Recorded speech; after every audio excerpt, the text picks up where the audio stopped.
Humanity's next home might lie beneath miles of alien ice.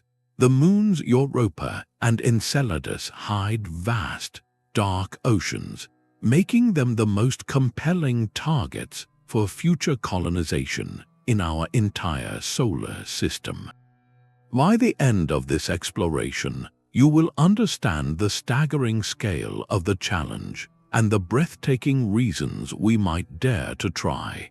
This is not about planting a flag on a dusty plain. It is about building a civilization in a sunless abyss, facing obstacles that make Mars look like a gentle frontier. What does it truly take to survive in a place where the sky is a frozen ceiling, and the only neighbors might be life forms unlike anything on Earth?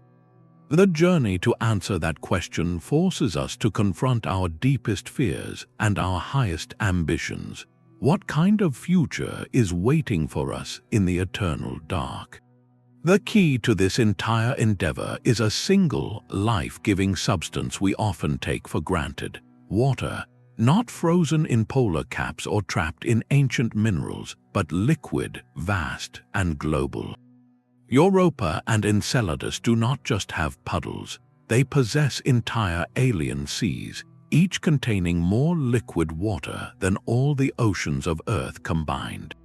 This is the foundational discovery that shifts them from scientific curiosities to the front page of humanity's future. The evidence is no longer speculative. It comes from decades of robotic explorers whispering secrets back across the void. The Galileo spacecraft, orbiting Jupiter in the late 1990s, detected something strange around Europa. The moon's magnetic field was not behaving like a solid ball of rock and ice. It was shifting in a way that could only be explained by a global, salty, electrically conductive layer beneath the surface. A hidden ocean. Then came Cassini at Saturn, which witnessed the impossible. Enceladus, a small, gleaming marble of ice, was actively erupting. Gigantic geysers of water vapor and ice crystals blasted hundreds of miles into space from fractures near its south pole. The spacecraft flew right through these plumes, tasting them with its instruments, and confirmed they contained salt, organic molecules, and silica nanoparticles. These tiny grains of sand pointed to hydrothermal activity on the seafloor, where hot rock meets ocean water. Think of that for a moment. We have sampled the ocean of another world without ever drilling a single hole. The surfaces of these moons tell a story of constant renewal. Europa is crisscrossed with cracks, ridges, and chaotic terrains that look like broken ice flows on a frozen pond. This is the sign of a geologically active ice shell, flexing and fracturing over a churning ocean below. Enceladus, with its astonishingly bright and smooth surface in places, is being resurfaced by the snow falling gently back down from its own eruptions. This makes them profoundly different from dormant icy worlds like Callisto or our own moon. They are not dead relics, they are active, dynamic, and chemically rich systems. An ocean trapped under ice might sound like a desolate prison, but for scientists and future colonists, it represents something else entirely: a shield. That miles-thick icy crust is a protective barrier against two of the deadliest hazards in space: radiation and micrometeorites. On Europa, the radiation from Jupiter's colossal magnetic field is so intense it would kill an unshielded human in a single day. On the surface, that is, but beneath the ice, that very same ice becomes a perfect radiation shelter. The ocean itself, if it exists as we believe, is a potentially stable environment. It never freezes solid because of tidal heating, the constant gravitational kneading from its giant parent planet. This internal warmth could create environments on the seafloor remarkably similar to the deep-sea hydrothermal vents on Earth, places teeming with life in utter darkness. So the allure is twofold.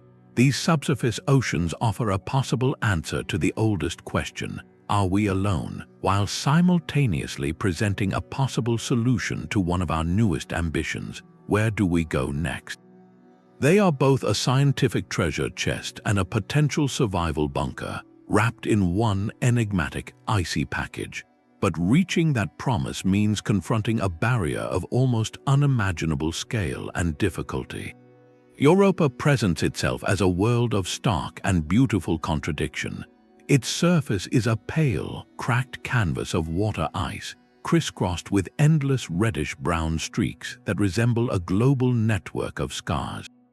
This is not an ancient, cratered landscape frozen in time. Europa's face is young, geologically speaking, resurfaced in a continuous cycle of fracture and repair. Those cracks and ridges, some stretching for thousands of miles, are the visible signs of the immense ocean below, flexing the icy shell from within. The ice itself is likely many miles thick, a formidable barrier separating the vacuum of space from the liquid abyss. Estimates vary wildly, from as little as 2 or 3 miles to perhaps 20 or more. This uncertainty is one of the greatest puzzles, and its answer defines the entire mission. Is the ice shell a manageable ceiling or an impenetrable continental crust? This dynamic, fractured surface offers a tantalizing possibility for future explorers. If we could land near an active crack, a place where the ocean periodically wells up and freezes anew, we might not need to drill through the full thickness. We could sample the ocean's contents directly from the surface, tasting the salts and searching for organic molecules without ever descending into the dark. Some theories even suggest that pockets of liquid water might exist temporarily within the ice shell itself, like buried lakes in Antarctica. These could be way stations, pockets of relative accessibility in the long journey downward. But Europa's gift of potential access comes with a ferocious price.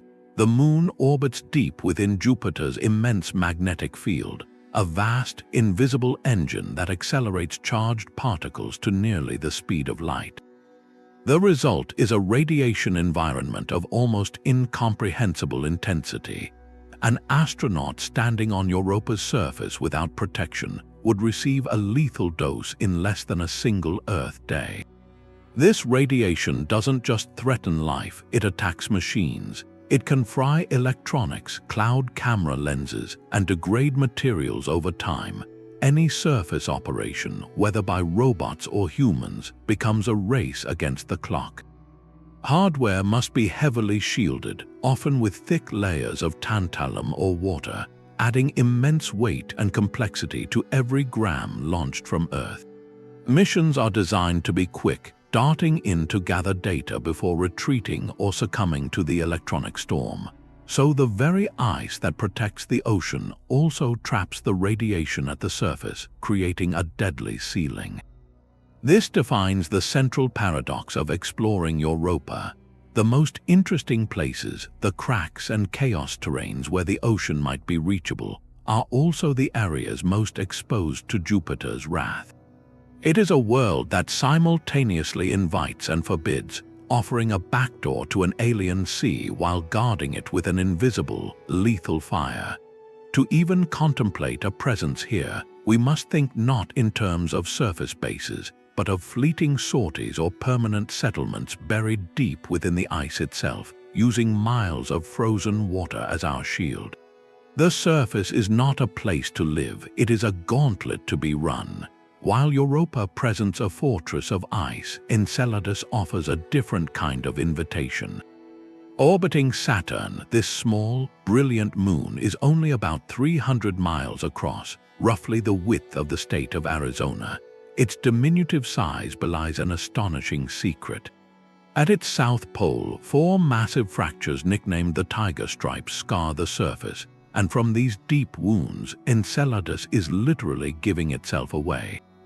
It erupts continuously. Gigantic plumes of water vapor, ice crystals, and organic compounds blast hundreds of miles into space, creating one of Saturn's faintest rings and painting the moon's surface with fresh, clean ice. This is not a historical event. It is an ongoing, dynamic process we have witnessed firsthand. The Cassini spacecraft did not just observe these plumes from a distance. it flew directly through them, tasting their composition with its instruments. That taste revealed a salty, alkaline ocean rich in simple organic molecules like methane and carbon dioxide, and crucially, tiny grains of silica sand. These nanoparticles are the telltale signature of hydrothermal activity.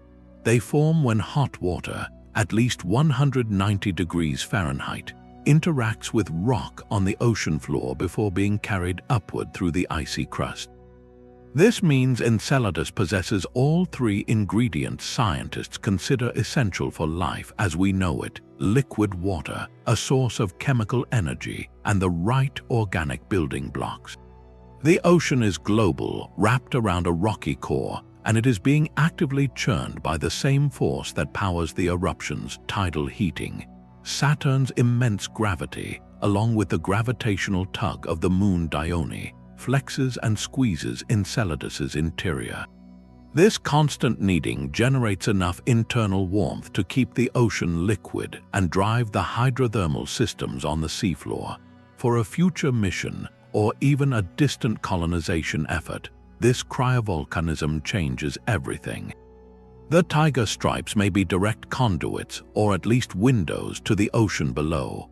The ice shell in this region is thought to be remarkably thin, perhaps only a few miles thick, and potentially riddled with caverns and crevices filled with slush and liquid. Instead of facing the monumental task of drilling through unknown kilometers of solid ice, a robotic probe might land near an active vent, extend a heated tube just a short distance, and drink directly from the plume source. We could analyze the ocean's chemistry in real time, and even search for direct evidence of biological activity, all from a surface landing. This presents an almost unimaginable advantage over Europa. Access becomes not a decades-long engineering nightmare, but a targeted sampling operation. Yet, this apparent accessibility comes with its own profound trade-offs. Enceladus's small size means it has very little gravity, only about 1% of Earth's. This makes landing easier, but it also means the moon cannot hold on to a substantial atmosphere. The surface is exposed to the vacuum of space and the full spectrum of solar and cosmic radiation, though without the intense magnetic amplification seen at Jupiter. More critically, that low gravity offers no long-term anchor for human physiology. Muscle and bone would waste away even faster than on the moon or Mars. Any permanent habitat would need to generate its own artificial gravity, likely through constant rotation, adding another layer of immense complexity to a settlement. Furthermore, the very plumes that provide access are also a potential hazard. They are ejecting material at high speed, and the area around the tiger stripes is likely an active, shifting terrain of ice deposition and fracture. Building anything stable there would be a constant battle against the moon's own exhalations, so Enceladus presents a mirror image of the Europa challenge. Where Europa guards its ocean behind a thick, radioactive shield, Enceladus whispers its secrets directly into the void, offering a sample on a silver plume. One is a vault requiring a master key. The other is an open book, but written in a language and place that defies our very biology. The choice between them may come down to a simple, brutal question: is it harder to penetrate a fortress or to build a home in a cloud? But this breathtaking possibility forces us to confront a profound and non-negotiable rule. The absolute first priority of any mission to these ocean worlds is not resource extraction or real estate. It is the search for a second genesis of life. We are not just explorers in these dark seas, we are guests in a potential living room that has been sealed for billions of years. This search for indigenous life creates an ethical labyrinth with no easy exit. How do we explore, and one day perhaps even settle, an alien ocean that may already harbor its own unique biosphere, without becoming the agents of its contamination or even its extinction? This is the core dilemma of planetary protection, and it transforms a technical challenge into a deep philosophical hurdle. Think of it like discovering a lost, pristine island on Earth, untouched by humanity. Our first instinct would be to study it with extreme care, to avoid introducing foreign plants, animals, or microbes that could overwhelm the delicate native ecosystem. Now amplify that concern to a planetary scale and add the complication that we, the visitors, are made of the very biological material we are trying not to spread. Every robot, every drill bit, every spacesuit brought from Earth is a potential ark carrying trillions of microbial stowaways. Some of these Earth microbes are extremophiles, organisms that thrive in boiling vents, freezing brine, or radioactive environments. They could, in theory, find the oceans of Europa or Enceladus not just habitable but paradise. If they were introduced and outcompeted any nascent native life, we would never know what was originally there. We would have erased the very answer we came to find, committing an unintentional act of cosmic significance. The protocols to prevent this are extraordinarily strict. Spacecraft destined for these sensitive locations are assembled in clean rooms, baked in ovens, and treated with chemicals to reduce their microbial load to the lowest possible level. But sterilization is never 100% perfect, and the moment you introduce a human presence, the challenge becomes exponentially harder. A human body is a walking ecosystem, shedding skin cells and bacteria with every breath and movement. A future colonist could not simply step out of an airlock and dive into the European Ocean. Their very existence in that environment would be an ongoing contamination event. So the ethical framework demands a staggering level of restraint. Initial missions would likely be fully robotic, designed to sample the ocean from a distance or through sealed, sterile instruments. They would search for biosignatures, chemical imbalances in the water that can only be explained by biological activity or even direct microscopic imaging. If life is found, the entire playbook changes. Settlement discussions would be paused, perhaps for generations, as scientists worked to understand this new tree of life. The ocean might be designated a planetary wilderness, off-limits to all but the most delicate robotic probes. This creates a direct conflict with the human drive to expand and inhabit. Can we accept that the greatest discovery in human history might also be a stop sign, forbidding us from ever making a home there? The regulations are not just bureaucratic hurdles, they are a test of our maturity as a species. They ask if we can value knowledge and preservation over possession, if we can look into an alien sea and see not just a resource but a potential relative. Navigating this will require a new kind of treaty, a shared understanding that some frontiers are for learning, not for living. It means our dreams of cities beneath the ice must be tempered by the solemn possibility that we are not the first to call that darkness home. And if we are not alone, what responsibilities does that knowledge bring? The ethical weight of our arrival is matched only by the sheer physical scale of the journey to get there. Reaching these distant ocean worlds means committing to a voyage of staggering duration and profound isolation, a leap into the deep that makes a trip to Mars seem like a weekend excursion. With our current chemical rocket technology, a one-way trip to Jupiter takes roughly 6 years. To Saturn, it is closer to 7. These are not estimates for robotic probes, which can hibernate and endure, but for a crew of human beings locked inside a fragile metal shell.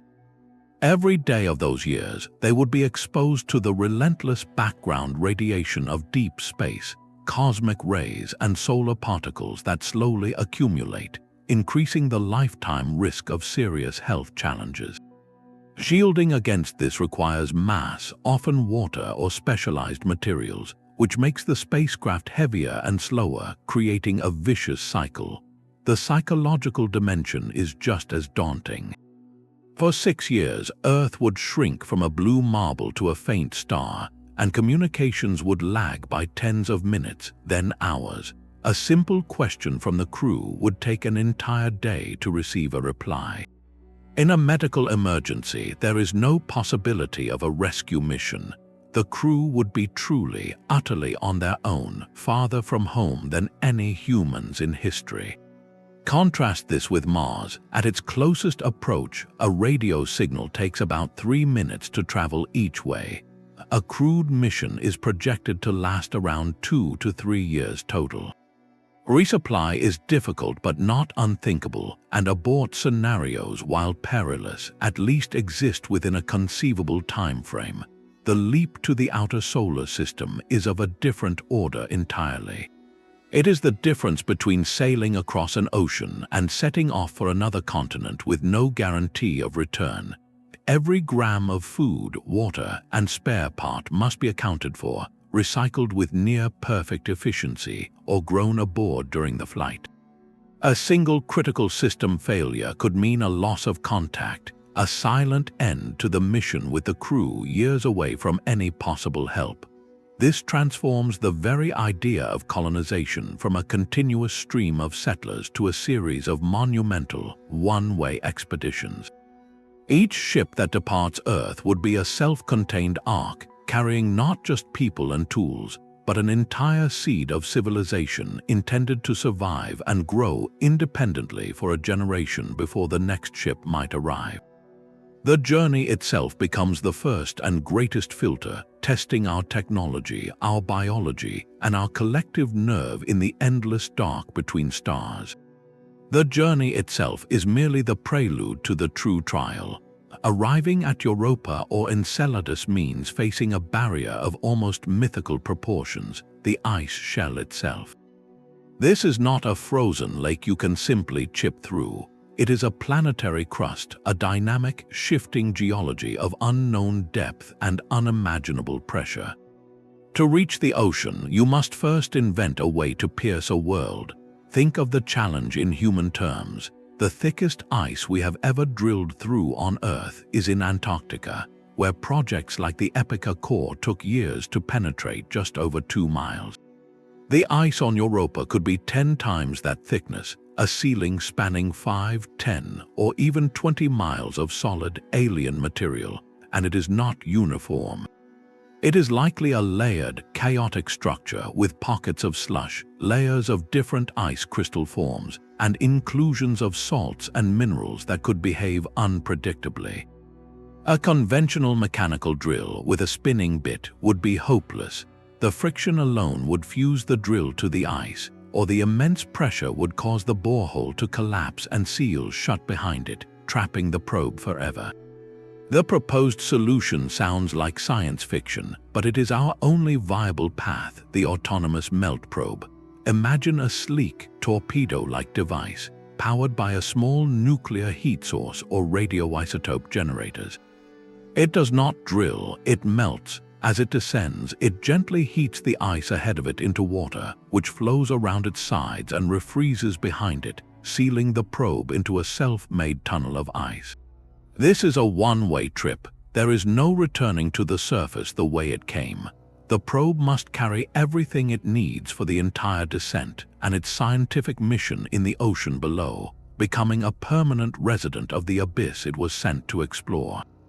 The descent could take months or even years. All the while, it must navigate autonomously. It cannot be steered with a joystick from Earth, as communications would lag by tens of minutes. It must use onboard sensors to detect obstacles like embedded rocks or dense salt layers and decide how to maneuver around them.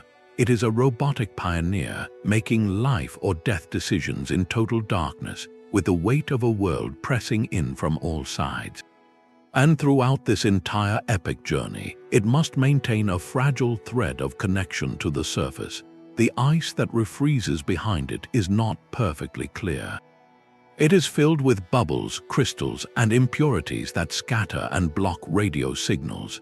The probe would need to trail a thin, hair-like fiber optic cable behind it, unreeling it as it melts downward, a literal lifeline of data. If that cable snaps, which is a very real possibility given the shifting ice, the probe vanishes. Its discoveries die with it in the silent dark, This transforms the act of access from an engineering project into a profound act of faith. We would be sending our mechanical ambassador on a descent that we cannot control, into a medium we do not fully understand, to reach a destination we have never seen. Every meter downward is a victory against the unknown, and if, after years of effort, that probe finally breaks through into the open ocean, it will mark a moment unlike any other in history, the first human-made object to float in an alien sea. But to hear its first report, we must have kept that thread intact, a whisper traveling up through miles of frozen time. Breaking through the ice is only the beginning of the nightmare. To establish any lasting presence, humanity must first build a home on the surface, a task that pits our engineering against a world actively designed to destroy it. This is not construction, it is siege warfare against an environment of pure hostility. The surface of Europa is a killing field bathed in invisible fire. Jupiter's radiation belts bombard the landscape with such intensity that any unshielded structure would have its electronics fried and its interior made lethal to human life within days. You cannot simply land a prefabricated habitat and inflate it. Survival means going underground before you even unpack. The only viable shelter is the very thing you are trying to penetrate, the ice itself. Initial outposts would likely be autonomous drilling machines, not seeking the ocean, but carving out caverns for human habitation. They would melt or excavate downward, creating living spaces, power plants, and research labs buried under 10, 20, or even 30 meters of solid water ice. This frozen overhead shield is the colony's only roof, its sole protection from the constant radioactive storm above. Every connection to the surface, every airlock, every communications mast becomes a vulnerable throat that must be heavily shielded and constantly monitored for radiation leakage. The cold is another relentless enemy. Surface temperatures hover around 260 degrees below 0 Fahrenheit, cold enough to make metals brittle and shatter like glass. Any exposed machinery or piping must be specially designed to withstand this deep cryogenic environment, with heating elements woven into every critical component to prevent catastrophic freezing. And the ground itself is not stable. Europa is constantly being stretched and squeezed by Jupiter's gravity, a process called tidal forcing. This stress does not just heat the interior ocean, it fractures the icy shell. The surface is seismically active, prone to ice quakes and sudden shifts. A habitat buried near a major crack line could be torn apart in a sudden tectonic event, its carefully carved tunnels collapsing under shifting megatons of ice. Building here means mapping seismic faults like earthquake zones on Earth and anchoring structures not for stability but for flexibility to ride out the Moon's constant grinding tremors. Enceladus presents a different but equally perilous construction site. While the radiation environment is less severe, the Moon's explosive personality creates its own dangers.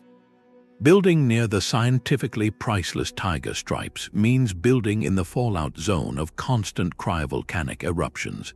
The plumes, while beautiful, are a practical disaster. They deposit a fine, continuous snow of fresh ice crystals over everything. Solar panels would be quickly obscured, machinery would be buried, and moving parts would be gummed up with icy grit. The terrain itself is likely unstable, a landscape of fresh snowdrifts over hidden crevices and thin ice shells covering subsurface cavities. Placing a heavy habitat here would be like building on a frozen geyser field. The ground could vent or collapse without warning. This forces a terrible trade-off. To avoid the plume fallout, you must build farther away in the older, more stable terrain. But that puts you farther from the most direct access points to the ocean, adding immense complexity to any drilling or sampling operation. Every kilometer of distance on that tiny, low-gravity world translates into a major logistical hurdle for transporting equipment or laying data cables. So the surface outpost, that first fragile foothold, becomes an exercise in choosing your poison. On Europa, you bury yourself in a radioactive, quaking ice tomb to survive. On Enceladus, you either wage a constant war of excavation against the moon's own breath, or you exile yourself to a distant wasteland, turning every mission to the ocean into a perilous trek. The surface is not a foundation, it is a trap, and building anything permanent means learning how to build within the jaws of the trap itself. But survival beneath the ice demands a constant heartbeat, a source of power that never falters. In the perpetual cold and darkness of these outer moons, the most fundamental resource of any civilization, energy, becomes its most desperate challenge. The Sun, our familiar and generous power plant, is a distant, feeble star here. At Jupiter's orbit, sunlight is only about 4% as strong as it is at Earth. By Saturn, it dwindles to a mere 1%. A solar panel that could power a house on Earth would need to be the size of a football field to produce a dim glow for a single light bulb on Enceladus.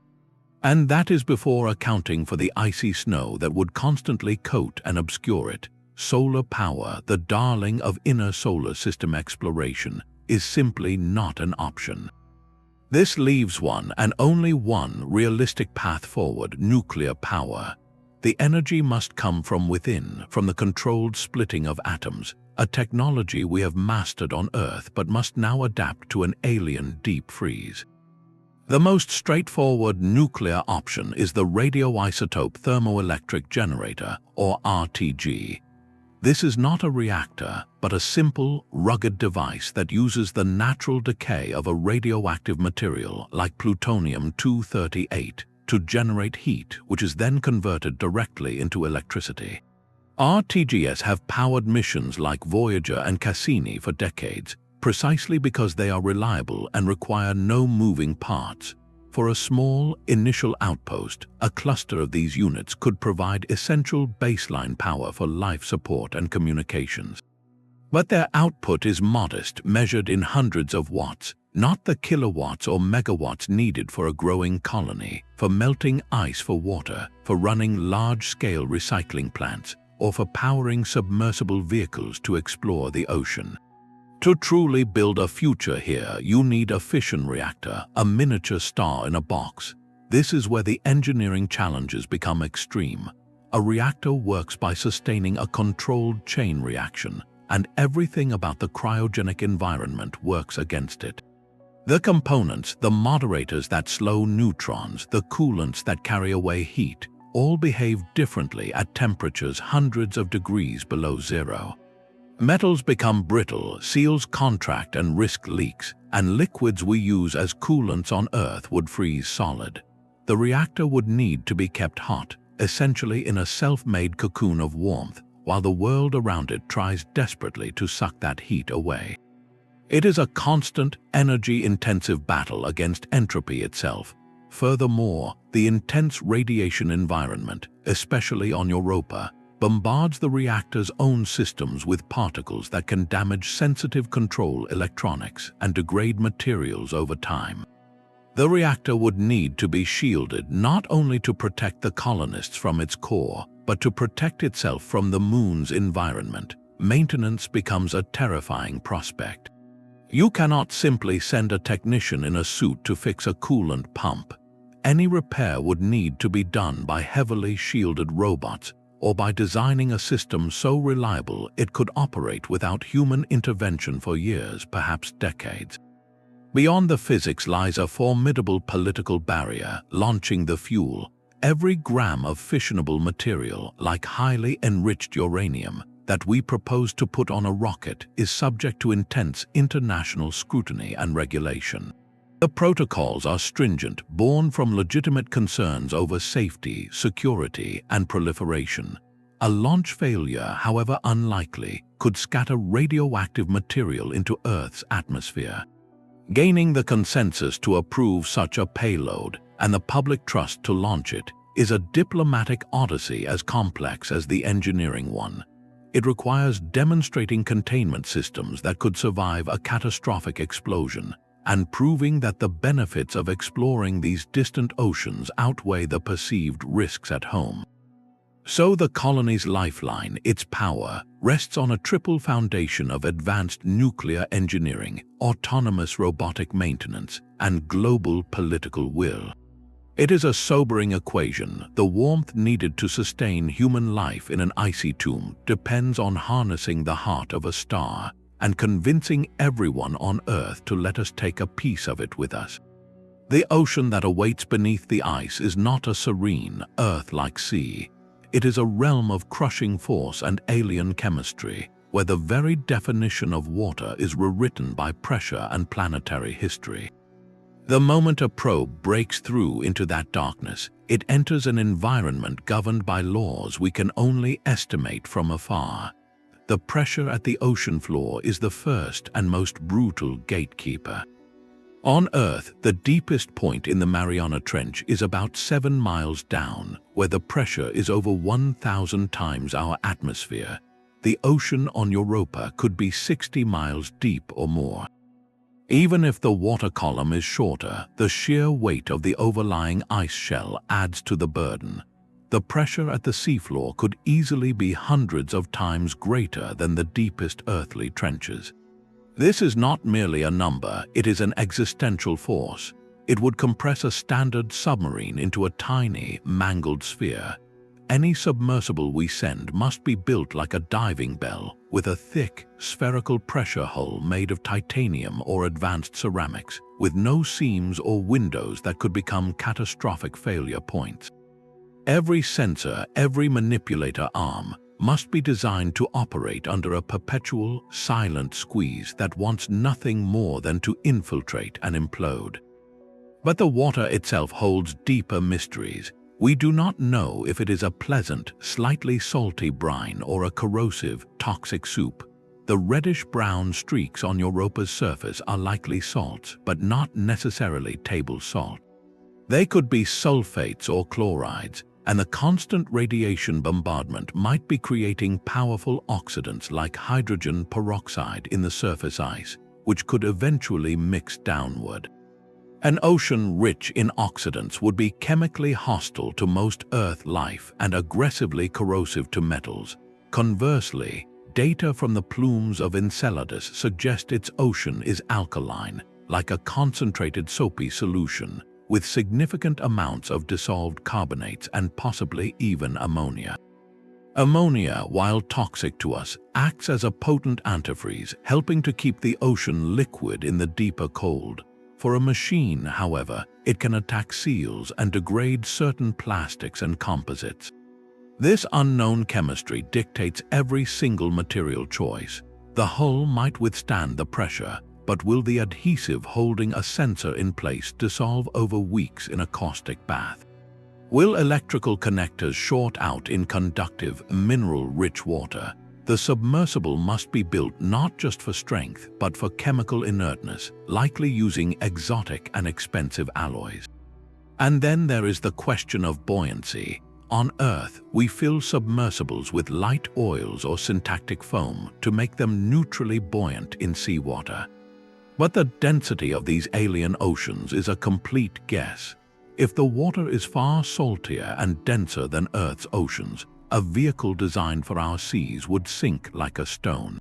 If it is fresher, it might be hopelessly buoyant, fighting to float back up to the icy ceiling. The vehicle would need a dynamic buoyancy system, perhaps pumping water in and out of ballast tanks, to navigate this unseen gradient without precise knowledge of what it is swimming through. This transforms engineering from a calculation into an act of faith, building for extremes we have never directly measured. The probe must be both a fortress and a laboratory, a blind explorer sent into a liquid abyss where every property, from its weight to its bite, is a potentially lethal surprise.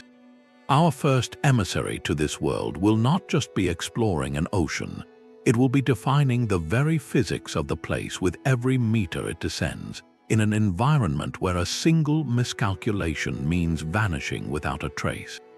The ocean's crushing embrace is not merely an obstacle to be endured, but the very medium in which a colony must learn to live. Building a city in this abyssal void means abandoning every architectural instinct born under an open sky.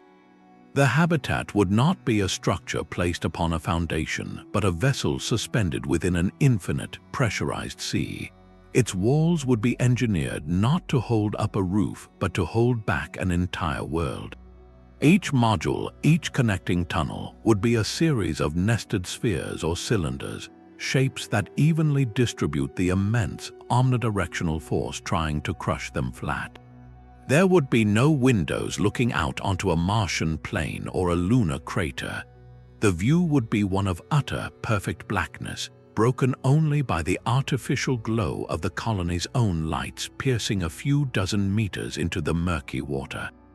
The psychological anchor of a horizon, of a sky, of any visual reference point beyond the confines of the walls would be gone forever. The only natural light would be the faint, cold glow of radiation called Cherenkov light, a ghostly blue spark that might flash through the water when a high-energy particle interacts with it, a haunting reminder of the radioactive tempest raging in the ice far above. This total sensory deprivation creates a profound mental challenge. Humans are visually dominant creatures, and our sense of well-being is deeply tied to circadian rhythms governed by natural light cycles. In the eternal night of a subsurface ocean, time becomes an abstract concept enforced solely by clocks and artificial lighting schedules. The colony would need to simulate a full 24-hour day with bright, full-spectrum lights to maintain health, regulate sleep, and stave off the depression and disorientation that come from permanent confinement. The habitat's interior design would become a critical life support system. Vast digital screens might display simulated landscapes, forests, or even a fake, moving sun to provide a visual escape and a sense of connection to a world the colonists may never see again. Gardens would be more than a food source, they would be vital psychological refuges, pockets of vibrant green and living sent in a world of sterile metal and recycled air. Social structures would be tested to their absolute limits. There is no stepping outside for a breath of fresh air, no taking a solitary walk to clear one's head. Every interaction, every conflict, every moment of privacy or community happens within the same sealed, pressurized can. The concept of personal space transforms, and the ability to manage interpersonal dynamics in a setting with zero physical escape becomes a survival skill as crucial as knowing how to repair a water recycler. This leads to the most chilling reality of abyssal life, the impossibility of escape. On a space station, in theory, one could don a suit and exit through an airlock. On Mars, you could potentially walk to another habitat or a rescue vehicle. In the deep ocean of Europa or Enceladus, there is no rapid ascent. The surface is not safety. It is a deadly, radioactive ice sheet miles above. In an emergency, you cannot simply swim for it. Any evacuation would require entering a small, equally pressurized vehicle and undertaking a slow, perilous journey back up through the ice tunnel, a journey that could take days. A catastrophic hull breach at depth would be instantaneous and total. This omnipresent risk imposes a unique psychological burden, a quiet understanding that your entire existence is dependent on the integrity of a metal shell and the vigilance of your community. It fosters a culture of meticulous, almost ritualistic maintenance, where every sealed check and pressure reading is a sacrament to survival. The colony would become a world of profound interdependence, where the failure of a single pump or the mistake of one individual could cascade into a loss for all. To choose to live there is to accept a new social contract, one written not in laws, but in shared vulnerability and absolute trust, under a ceiling of ice that is both a shield and a tomb. Every breath taken and every machine powered in that abyssal city must come from the world around it, because bringing supplies from Earth is a fantasy lost to the 6-year void. This is the doctrine of living off the land, or in situ resource utilization, and on these ocean worlds it transforms from an advantage into a relentless arithmetic problem. The promise seems tantalizing. The shell is water ice, which is oxygen for breathing and hydrogen for fuel. The ocean is a soup of chemicals. The seafloor is untapped rock. But unlocking these treasures requires energy, and as we have seen, energy is the one resource in desperately short supply. So the colony's entire economy becomes a brutal calculation of energy return on investment. Does melting a ton of ice to get air cost more power than that air will help you produce? The first and most vital resource is breathable oxygen. Fortunately, water ice is abundant. The process is straightforward in principle: electrolysis.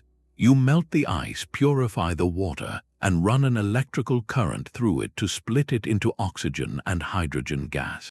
It is a technology we use on Earth and on the International Space Station. The devil is in the staggering energy cost. Splitting water is power-hungry. On Earth, we do not think about it because our grid is vast. In an outpost running on a precious few nuclear kilowatts, dedicating a major fraction of that output just to make air is a foundational constraint.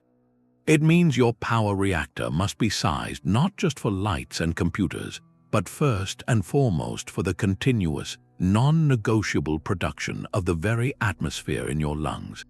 This process does, however, yield a second product, hydrogen. This is where the chemistry of the ocean itself enters the equation.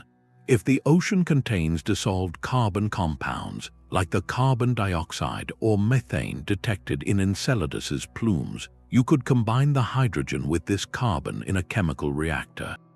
The result could be methane, a superb rocket fuel, or more complex hydrocarbons for manufacturing plastics or lubricants. This is the dream of a self-sustaining fuel depot. But it hinges on two enormous unknowns: concentration and contamination. Is there enough dissolved carbon readily accessible to make the process worthwhile?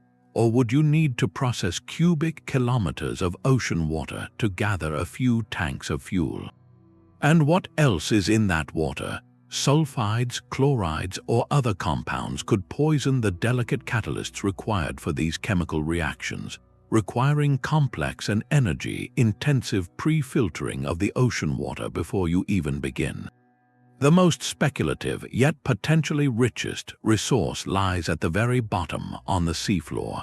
The rocky core of these moons, heated by tidal forces and bathed in a global ocean for billions of years, is almost certainly undergoing extensive hydrothermal alteration. This means minerals are being leached from the rock and deposited, potentially creating rich, metal-rich nodes around vent systems, similar to polymetallic sulfide deposits on Earth's ocean floor. The potential is staggering. Imagine mining iron, nickel, copper, or even rare earth elements without ever digging a terrestrial mine.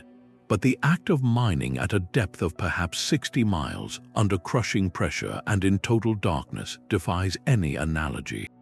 You cannot send down a giant robot shovel. Any extraction system would need to be a sealed, remotely operated unit that could either scoop loose sediment, drill into rock, or perhaps even use heated water to dissolve and pump up metal-rich brines.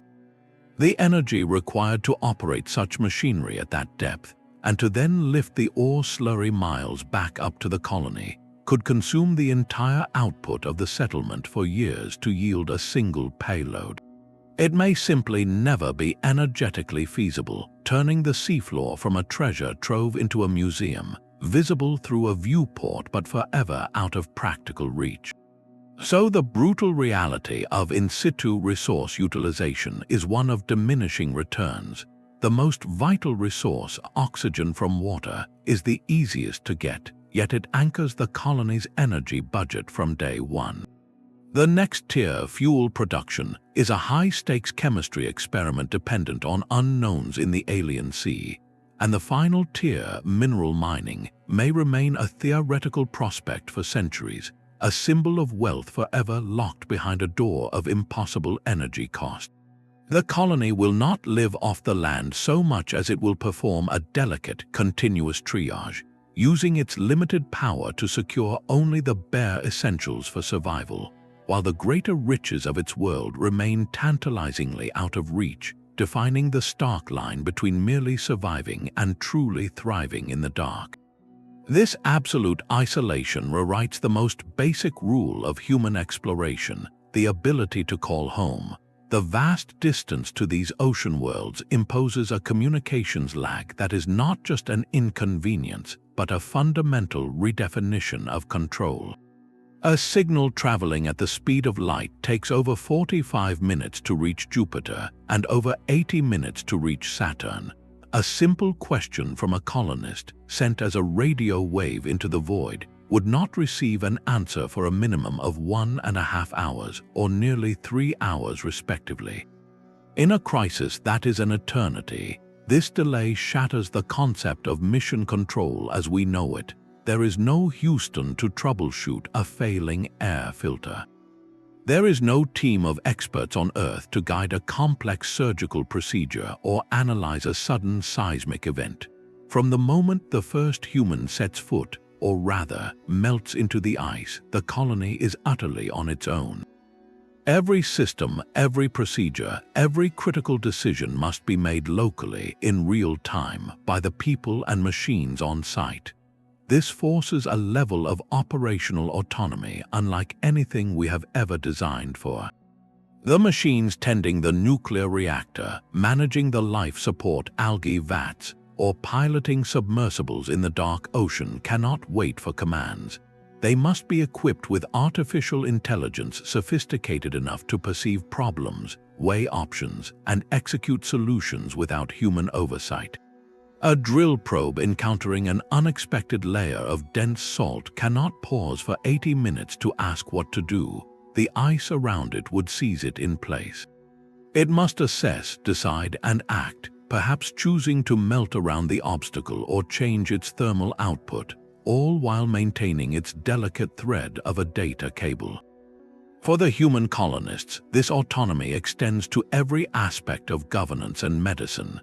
They must carry the sum total of human knowledge relevant to their survival in their local databases, and more importantly, in their own collective expertise. A medical emergency requires a doctor who can operate without consultation, using tools that may need to diagnose and treat conditions autonomously. A structural fault in the habitat pressure hull requires engineers who can assess and repair it with the materials on hand because a supply shipment is years away. This transforms the social structure into something closer to a starship crew from fiction.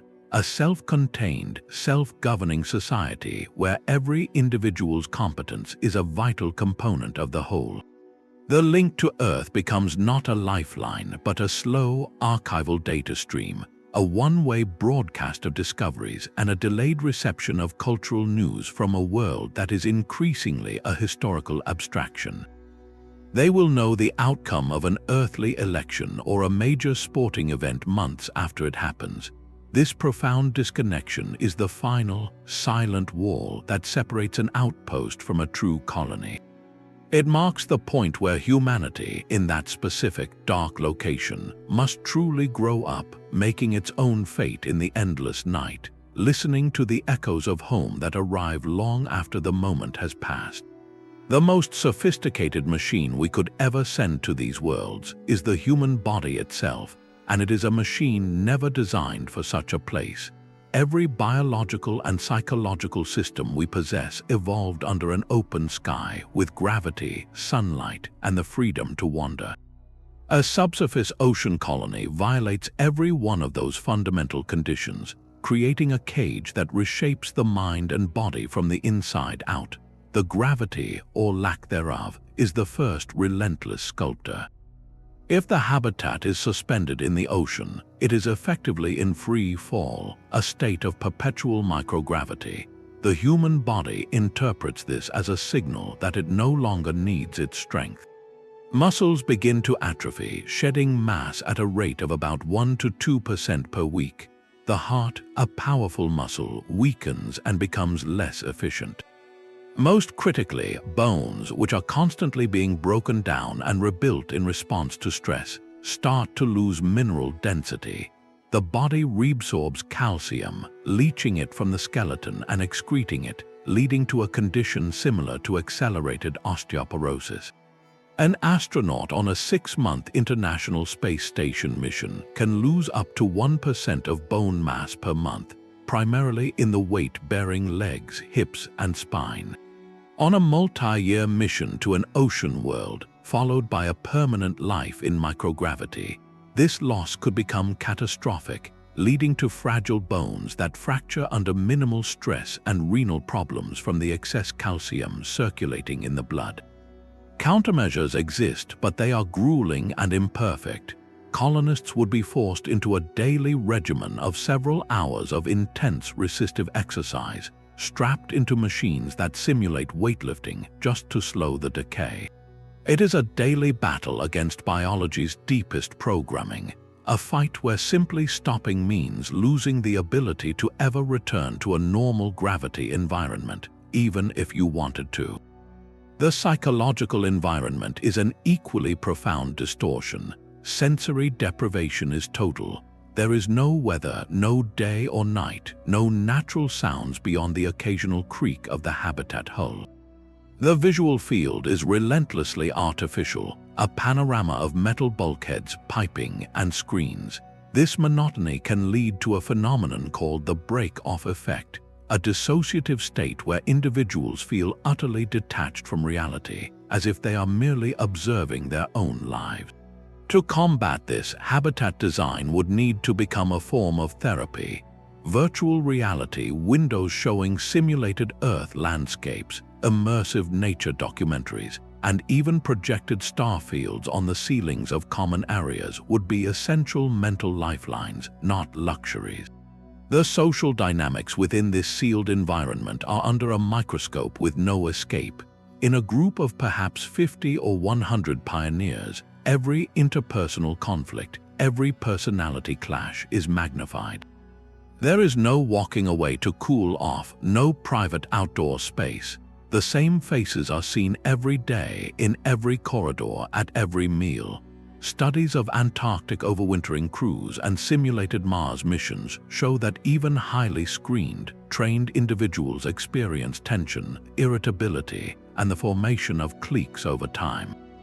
In a colony with no possibility of evacuation, a serious conflict could threaten group cohesion, which is as vital to survival as oxygen or power. Social structures would need built-in conflict resolution protocols, mandatory communal activities, and perhaps even designated private pods where an individual can truly be alone, a precious commodity in a crowd. All of this is compounded by the journey itself. The 6 or 7 year trance, it is not a prelude to the challenge, it is the first act of the psychological trial. The crew arrives already changed, having spent years in a confined metal tube, watching Earth vanish into a point of light. They bring that profound isolation with them into the deeper isolation of the abyss. The decision to go is, therefore, a decision to accept a new form of humanity. These colonists would not be temporary visitors. Their bodies would adapt irreversibly to the microgravity and artificial light. Their social bonds would become the entirety of their known world. Their sense of time and place would be untethered from any natural cycle. They would become, in a very real sense, a new branch of our species, the first true Homo abyssus, shaped not by forests or plains, but by the silent, pressurized dark. And that transformation asks the most personal question of all: what are we willing to become to claim a future beneath the ice? The human body is a delicate, open-loop system. It consumes and expels, a constant exchange with the world that we take for granted on a living planet. In the sealed metal womb of an ocean world colony, that exchange becomes a prison of arithmetic. Every molecule of oxygen breathed, every drop of water drunk, every gram of waste produced must be accounted for and relentlessly recycled. This is not a suggestion, it is the law of survival. The colony must become a miniature, perfect Earth, a closed loop that sustains itself for decades because the supply line from home is a memory stretching back across 6 years of darkness. The International Space Station offers a stark contrast, a model of what we can do when help is nearby. It is a marvel of recycling, reclaiming about 90% of its water and generating some oxygen from electrolysis. Yet it is not truly closed. Critical supplies, including spare parts for life support systems, food, nitrogen to replenish air lost during airlock cycles, and other consumables, arrive on regular cargo missions from Earth. A major failure can be worked around, with the crew sometimes using backup systems while awaiting a repair kit or a new module on the next rocket. This is the luxury of proximity. On Europa or Enceladus, that luxury evaporates. A single critical component failure in the life support loop is not an inconvenience. It is a countdown clock with no possibility of a reset. If the carbon dioxide scrubbers break down, the air becomes toxic within days. If the water recyclers fail, the colony faces dehydration within a week. If the system that processes organic waste into fertilizer for food crops stops, the entire food chain begins to collapse. There are no emergency shipments. The only spare parts are the ones you brought, manufactured, or cannibalized from non-essential systems years ago. This transforms life support from a utility into the central, sacred function of the colony, a biological heart that must never skip a beat. The technological approach likely blends the mechanical and the biological. Advanced versions of the mechanical systems used on the ISS would handle the immediate recycling, using chemical processes to remove carbon dioxide, filters and distillation to purify water, and incinerators to break down solid waste into sterile ash and recoverable minerals. But for true long-term sustainability and psychological health, a biological component becomes almost essential. Enter the bioregenerative life support system, a man-made ecosystem. Imagine vast, illuminated tanks of algae. These simple plants would absorb the carbon dioxide the colonists exhale and, using artificial light, convert it back into oxygen through photosynthesis. They could also be harvested as a supplemental food source or processed into base nutrients. Hydroponic and aeroponic gardens would grow vegetables and grains, not just for nutrition, but to close the nutrient loop, using processed human waste as fertilizer after rigorous sterilization to eliminate pathogens. These green spaces would serve a dual purpose. They are food factories and vital psychological sanctuaries, pockets of living color and fresh scent in a world of recycled air and metal. But an ecosystem, even a simplified one, is inherently unstable. It is a web of interdependencies. An algae bloom could crash if a nutrient balance shifts. A fungus could wipe out a crop of wheat. The colonists would need to be master ecologists, constantly monitoring thousands of parameters, adjusting light, pH, and nutrient flows to keep their tiny, artificial biosphere in a precarious balance. They are not just engineers maintaining machines, they are gardeners tending the only garden in the universe, knowing that if their thumb is not perpetually green, the darkness waits just beyond the airlock. This relentless, silent pressure defines daily existence.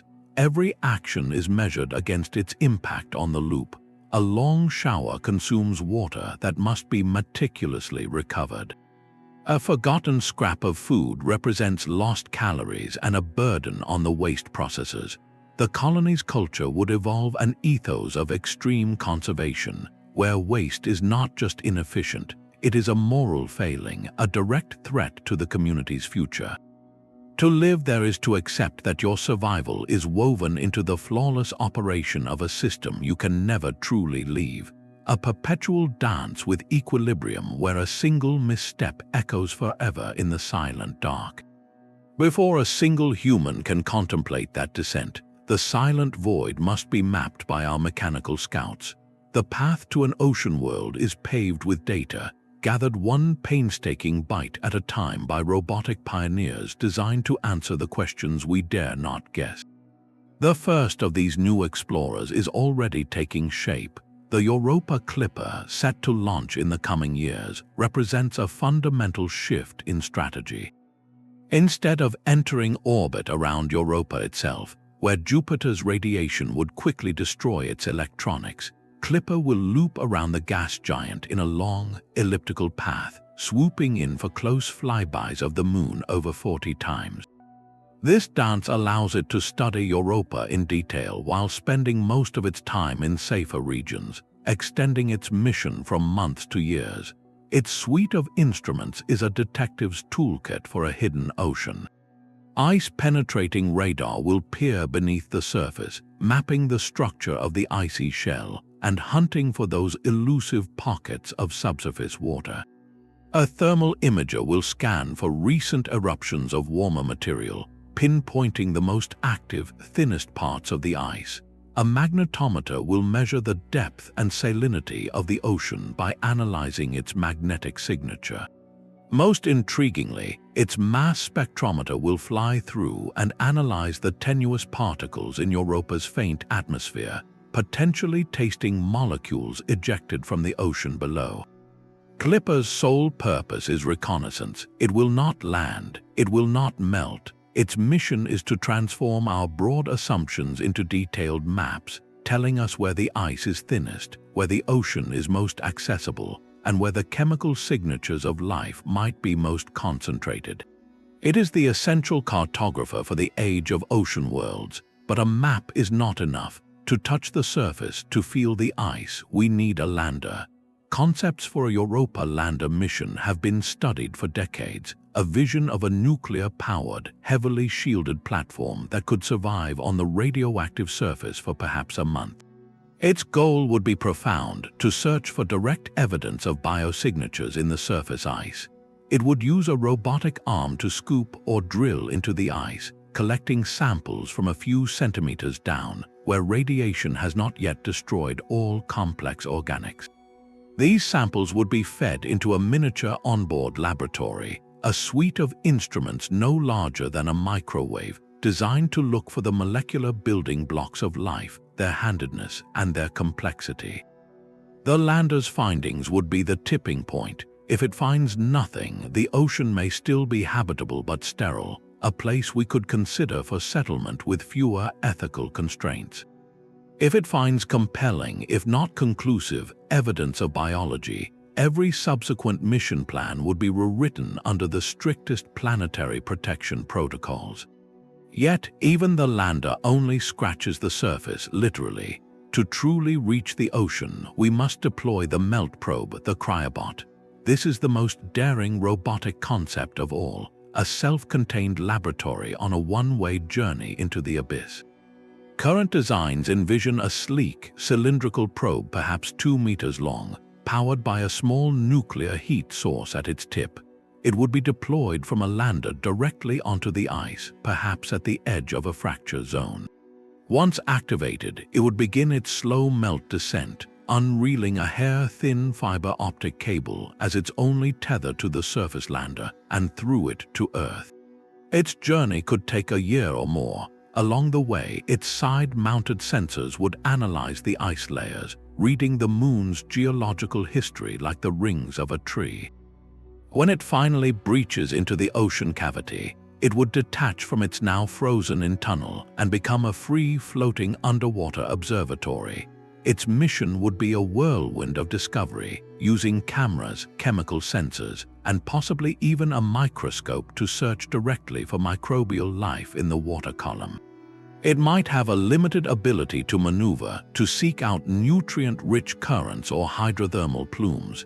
Every piece of data it gathers, from the temperature and salinity of the water to the first ever image of an alien sea, would pulse back up that fragile light thread, rewriting textbooks forever. These three robotic pioneers, Clipper, the lander, and the Cryobot, represent a logical, cautious staircase of discovery. Each answers a foundational question the next mission needs to ask. Clipper tells us where to go, the lander tells us what is on the doorstep, the Cryobot tells us what lies within.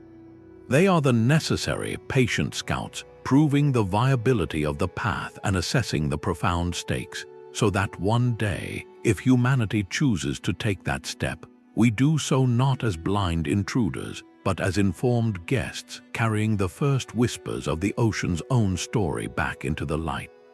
The choice between these two worlds is not a simple matter of preference, but a stark calculation of risk versus reward. Placing them side by side reveals a profound trade-off, where the moon that seems easier to reach may not be the one where we can truly thrive. Let us begin with the most immediate hurdle, reaching the ocean. Enceladus is the clear winner in accessibility. Its tiger stripes are active vents, essentially offering free samples of the subsurface ocean delivered directly into space. A robotic lander could analyze this material without any drilling at all. Europa, by contrast, guards its secrets behind a fortress wall of ice of unknown and likely formidable thickness. Reaching its ocean demands a years-long, high-risk melt probe mission, a monumental engineering challenge with no guarantee of success. For pure scientific sampling, Enceladus presents a backdoor, while Europa demands a frontal assault. Yet that apparent accessibility comes with a significant asterisk: the radiation environment. Europa orbits within the ferocious radiation belts of Jupiter, creating a surface so lethal it dictates every aspect of mission design and rules out any long-term human surface activity. Enceladus, orbiting a much quieter Saturn, has a far more benign radiation environment. On its surface, machinery can last for years, and shielding requirements are drastically reduced. This makes Enceladus a far more forgiving place for surface infrastructure and operations. However, when we look deeper to the energy that powers these worlds, the comparison shifts again. Europa is the larger, more massive moon, and it experiences far more intense tidal heating from Jupiter's gravitational pull. This translates into a vastly more energetic interior. While this makes its ice shell dynamic and difficult to penetrate, it also means its subsurface ocean is likely more turbulent, its seafloor hydrothermal systems more powerful, and its overall geochemical activity far greater. Enceladus, for all its spectacular plumes, is a smaller body with less total internal energy. Its ocean may be more placid, and its long-term geological stability is a greater question mark. This difference in scale and energy directly impacts resource potential. Europa's larger rocky core, heated intensely by tides, could host more extensive and richer mineral deposits on its seafloor. Its greater mass also means slightly stronger gravity, which, while still minuscule, could be a marginal factor in managing fluids and materials in a habitat. Enceladus's small size is a double-edged sword. Its low gravity makes operations and anchoring difficult, and its total reservoir of accessible minerals is inherently smaller. Finally, we must consider scientific priority.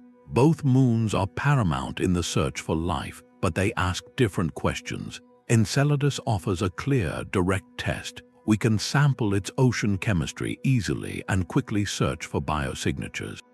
Europa promises a potentially more complex and diverse biosphere, powered by greater energy, but reaching it to make that discovery is the harder, longer path. So, which world wins? The answer depends entirely on the timeline of our ambition. For the next century, for pure robotic science and the initial, breathtaking discovery of life beyond Earth, Enceladus is the pragmatic choice. It is the express lane to an answer, but for the distant dream of a permanent, growing civilization beneath the ice, Europa may hold the greater promise.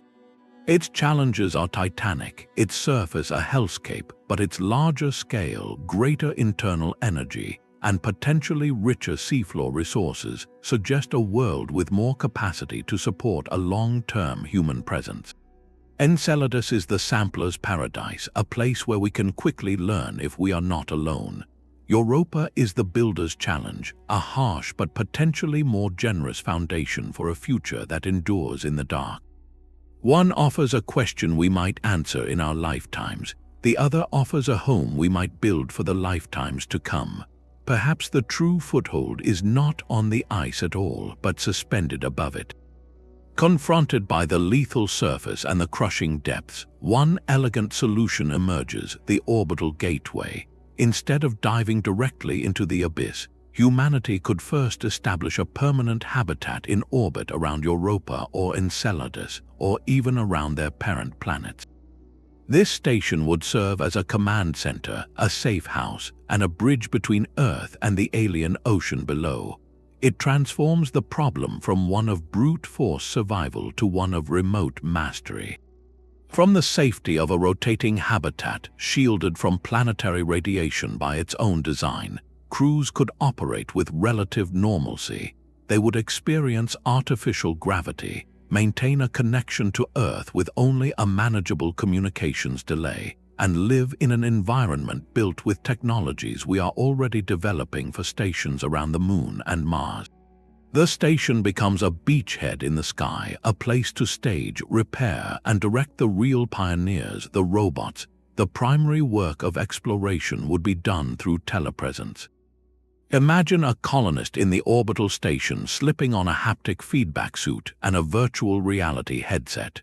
Through a near real-time data link, they would see through the cameras of a submersible floating in the European ocean, feel the resistance of the water through their gloves as they manipulate a robotic arm to collect a sample, and hear the sounds of the deep through their headphones. This is not science fiction. The core technology is being refined in undersea research on Earth today. From orbit, operators could guide melt probes on their year-long descents, pilot fleets of miniature swimming sensors to map ocean currents, and conduct intricate experiments on the seafloor, all without risking a single human life in the crushing, radioactive environment. The station would also act as the indispensable communications nexus. It could serve as a giant relay, boosting faint signals from the ocean depths into a powerful beam aimed at Earth, ensuring no precious data is lost. It could store years of information, acting as an archive until a faster data transmission window opens. Logistically, it becomes a warehouse and a workshop. Spare parts for robots, new scientific instruments, and even prefabricated sections for a future subsurface habitat could be assembled and tested in the microgravity of the station's hub before being carefully lowered to the surface. This approach offers a staggering advantage. It allows us to learn the rules of the ocean world before we commit to living within it.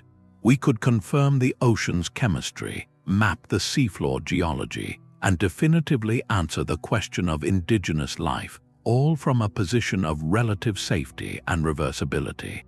If a discovery demands we withdraw, the orbital station remains, a platform for continued study without contamination. If we choose to proceed, it becomes the construction headquarters for the abyssal city below. Of course, this strategy does not erase the fundamental challenges of the outer solar system. The station itself must still survive the journey there and withstand the radiation environment of space, though it can be more easily shielded than a surface outpost. The crews still face the psychological toll of immense distance from Earth and confinement, albeit in a more forgiving environment. And the telepresence systems must be incredibly robust, with redundant links to survive solar flares or technical glitches, because if the connection to the robots below is severed, the mission loses its eyes and hands. Yet the orbital gateway represents a profound shift in philosophy. It acknowledges that some frontiers are too hostile for direct human presence, not as a surrender, but as a strategic choice. It allows our curiosity and our engineering to reach into the dark while keeping the fragile human body in a haven we know how to build. We become not conquerors of the deep, but its conductors, orchestrating the exploration from a silent perch among the stars, waiting for the day when the data streaming up from the darkness tells us it is finally time to go down. The machines we send into these abyssal seas carry with them a century of hard-won knowledge from the darkest places on our own planet. Our journey to the ocean worlds begins not in a rocket factory, but at the bottom of Earth's oceans, in the silent, crushing pressure of the Mariana Trench. The submersibles that have ventured there, like the Deep-Sea Challenger or the Limiting Factor, are the direct ancestors of the probes we will one day send to Europa. They represent a proven design paradigm for surviving the unsurvivable, a philosophy of engineering that trades everything for one goal: integrity under pressure. These vehicles are not ships, they are pressure spheres. Their hulls are not shaped for speed or elegance, but to evenly distribute immense force in every direction. On Earth, we use thick, forged titanium or specialized glass ceramics. For the even greater depths of an alien ocean, we might graduate to advanced composites or maraging steels, materials whose very molecular structure is engineered to resist collapse. The principle remains unchanged. The living space, whether for a pilot or a rack of instruments, is a single, perfect bubble of safety suspended in the hostile void. This bubble must be more than just strong, it must be intelligent. A critical lesson from Earth's deep sea is pressure compensation. Every piece of equipment outside the main pressure hull, every camera, every manipulator arm, every external light cannot have an air-filled casing. The differential pressure would instantly implode it. Instead, these components are filled with a fluid, often a specialized oil, that is incompressible. The oil is allowed to equalize with the outside water pressure through flexible bladders, so the pressure inside and outside the housing is always the same. The housing only needs to be strong enough to keep the oil in, not to keep the ocean out. This elegant trick allows delicate electronics to operate freely at depths that would crush a military submarine. A Europan submersible would take this further, perhaps using the ocean's own dense, saline water as part of its hydraulic systems, creating machines that are literally of the sea they explore. Propulsion in this environment is a study in patience. The water is thick, possibly laden with suspended particles, and visibility could be inches or miles. Powerful thrusters would stir up a blinding cloud of sediment. The solution is borrowed from the creatures of our own deep sea, slow, precise, and omnidirectional. Thrusters would be arranged in clusters, allowing the vehicle to hover, rotate, or translate sideways with minimal disturbance. It might even employ buoyancy engines, fine-tuning its density to drift silently on deep currents, conserving precious energy for its sensors. Speed is irrelevant, stability and precision are everything. This defines the pace of exploration, a slow, silent ballet in the dark, measured in centimeters per second. But the ultimate evolution of this design is not a research sub, it is a home.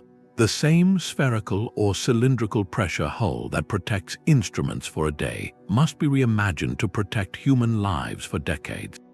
The habitat transforms the submersible paradigm from a short-term capsule into a permanent village. The central pressure vessel becomes a nested series of modules, like beads on a flexible chain, each capable of being sealed off in an emergency. The materials shift from expedition grade to civilization grade, designed for longevity against fatigue and corrosion in an unknown chemical bath. The integration challenge becomes profound. Within that armored shell, you must now fit not just labs and sample storage, but sleeping quarters, communal spaces, gardens, and workshops. Every system must be doubly or triply redundant. The wall separating a biochemistry lab from a child's sleeping area is not just a partition, it is a critical component of a life support boundary. Noise, vibration, and heat management become central to livability, as the constant hum of recyclers and generators is the colony's perpetual heartbeat. The habitat's external form may evolve from a simple sphere into something more organic, perhaps a cluster of spheres connected by flexible, pressure-resistant tunnels. allowing for expansion and creating psychological separation between work, life, and community. The outside would be studied not just with scientific sensors, but with docking ports for supply pods, external greenhouses in pressurized domes, and observation blisters where colonists could simply watch the eternal dark, a ritual to maintain a connection to the vastness they inhabit. This is the final translation of the deep sea submersible, from a vehicle of exploration to the very seed of a new world. It is a testament to human ingenuity that the same principle that lets us visit the deepest trench on Earth, a perfect sphere holding back the weight of an ocean, might one day become the architectural blueprint for an entire city, floating in an alien sea, keeping the darkness at bay with nothing but the stubborn resilience of a well-made shell. This leaves us at a crossroads of ambition and identity. One path forward is to remake these worlds in our image, a concept called terraforming. The vision is grand: to somehow crack the icy shell, release the ocean's gases, and thicken a breathable atmosphere, warming the surface until it becomes a new, watery Earth. Yet on Europa and Enceladus, this is not just difficult, it is a fundamental misunderstanding of scale. These are tiny moons with gravity far too weak to hold onto a substantial atmosphere for more than a fleeting moment. Any gases released would simply drift off into space. The energy required to melt the global ice shell is beyond any technology we can conceive, akin to trying to boil an ocean with a match. More profoundly, the very act would be the ultimate violation of planetary protection, utterly destroying any native ecosystem in a cosmic act of arrogance. Terraforming here is a fantasy, a relic of an older dream where humanity conquers and reshapes. The outer ocean worlds do not bend to that will. They present a starker, more humbling choice: adapt or do not go at all. This forces a profound philosophical shift from changing the environment to changing ourselves. The alternative is not to alter the moon, but to embrace its reality completely. This is the path of full adaptation, where humans become permanent aquatic inhabitants. We would not seek to drain the sea or warm the sky.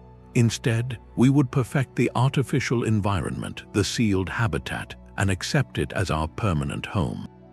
We would become a civilization living entirely within technological biospheres, floating in the dark, our entire existence mediated by machines that recycle our air, purify our water, and generate our light. This is not a temporary base, but a new branch of human culture, born and raised in the abyss. Their worldview would be fundamentally different. Their sky is a metal or transparent alloy hull. Their horizon is the limit of their external lights, and their weather is the hum of life support systems.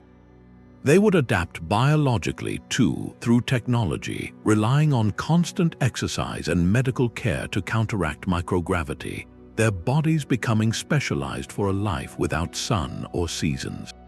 This choice represents a deep split in our vision for the future. Is the goal to find new Earths or to become something new ourselves?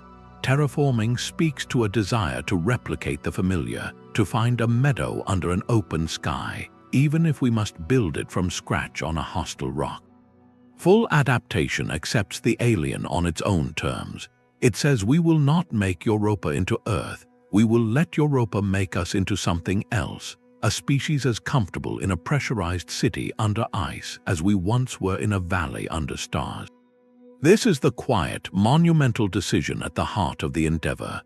Do we carry our biosphere with us like a snail in a shell, forever dreaming of a garden we left behind, or do we shed that shell and learn to breathe, in a sense, the water of an alien sea? The ocean worlds offer no middle ground. They demand we choose what kind of explorers we truly are, gardeners of new worlds or architects of a new humanity. The ambition to settle an alien ocean collides with a force as implacable as gravity itself, the staggering reality of cost. This is not a matter of funding a single mission. but of financing an entire civilization's cradle in a place where every breath is manufactured and every watt of power is wrestled from atoms. The price tag is not in billions, but in trillions of dollars, euros, and yen, spread across decades with no promise of a financial return within our lifetimes. So who would possibly pay for a world under ice? The answer defines not just the how, but the very soul of the endeavor. One model looks to our history of pure exploration, a globally funded scientific consortium. Imagine a project with the scale and cooperation of CERN, but aimed not at smashing particles, but at plumbing an alien sea. Nations would pool resources, sharing the astronomical costs and the priceless data. The driving force would be knowledge for its own sake, the search for life, and the advancement of human understanding. This path is noble, deliberate, and slow, moving at the pace of international consensus and budgetary cycles. It promises open discovery, but it may lack the urgency or the risk tolerance needed for the monumental leaps in technology such a colony would demand. A starkly different model emerges from the private sector, driven by individuals or corporations with vast resources and even vaster visions. This is the realm of the long-term dreamer, someone who looks beyond quarterly reports to a legacy measured in centuries. The economic argument here is not about shipping minerals back to Earth, an energy proposition so absurd it collapses under its own weight. Instead, it is about claiming a future itself. The value is in the real estate, the intellectual property of survival technologies, and the prestige of founding humanity's first truly extraterrestrial civilization. It is a venture capital bet on the ultimate scale, funding decades of research for a payoff that may only benefit generations yet unborn. This path could move with breathtaking speed, unencumbered by political debate, but it raises profound questions. Who owns an ocean moon? Can a corporation or an individual claim sovereignty over a world that might harbor its own native life? The legal and ethical frameworks simply do not exist. The final model is perhaps the oldest driver of human exploration, geopolitical prestige. A new space race not for a flag on a nearby rock, but for dominion over a living ocean in the outer solar system. The nation that controls such a frontier would command unimaginable scientific leverage and a symbol of technological supremacy for the ages. This path could mobilize resources on a wartime scale, accelerating progress through competition. Yet it carries the darkest shadows, risking the militarization of a pristine environment and turning a place of potential wonder into a strategic asset, a silent fortress in the dark. The brutal truth is that without a clear, compelling economic driver, progress will remain glacial. We can dream of cities beneath the ice, but dreams do not line item budgets. The colony offers no gold, no oil, no rare minerals that can be profitably shipped across a 6-year gulf. Its only export would be data and possibly the answer to whether we are alone. Is that enough to build a world? For now, the economic equation remains unbalanced, a vision of staggering cost floating in a void of tangible return. Until we find a way to balance those scales, either through a collective leap of faith, a private act of legacy, or a competitive fire, the ocean worlds will remain in the realm of our probes and our poetry, waiting for the moment when our ambition finally outweighs the astronomical price of admission. The vast legal framework governing space was written for a sky full of rocks and vacuum, not for oceans hidden under ice.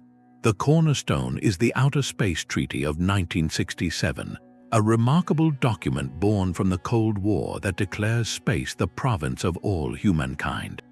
It explicitly forbids any nation from claiming sovereignty over a celestial body. No country can plant its flag on Europa and call it a territory. This foundational principle prevents a colonial scramble in the stars, ensuring these new frontiers remain open for peaceful exploration by all. Yet this treaty, visionary for its time, is silent on the very questions an ocean world raises. It says nothing about settling a subsurface sea or about who has the right to use the water, the minerals, or the chemical energy found there. It created a global commons but provided no rules for building a home within it. This legal silence becomes a deafening roar when you consider the practicalities of a colony. If a multinational consortium establishes a habitat in the European Ocean, which nation's laws apply inside its pressure hull? What happens if a citizen of one country commits an act that harms the colony's life support, endangering citizens of a dozen others? Maritime law on Earth offers some parallels, but it is built upon the concept of territorial waters and ships bearing a national flag, concepts the Outer Space Treaty deliberately rejects for celestial bodies. The ocean itself creates a profound new layer of ambiguity. On Earth, a nation's jurisdiction extends downward from its surface territory, but on an ocean world, the scientifically priceless and potentially living environment is not on the surface, it is beneath it. Does a research zone claimed on the icy surface extend vertically downward, granting that entity exclusive rights to the water column and seafloor below? This could create a scenario where different nations or entities control narrow, deep columns of ocean, like vertical strips of an invisible pie, a recipe for conflict and logistical chaos as submersibles navigate these legal canyons. The need for new governance is urgent, not just to manage human ambition, but to fulfill the treaty's core mandate of peaceful use and to protect any life we might find.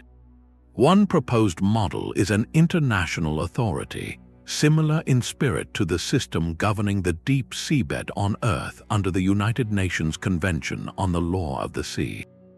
This authority could license activities, designate scientific preserves where drilling or settlement is forbidden to protect potential ecosystems, and establish safety and environmental standards for all operations.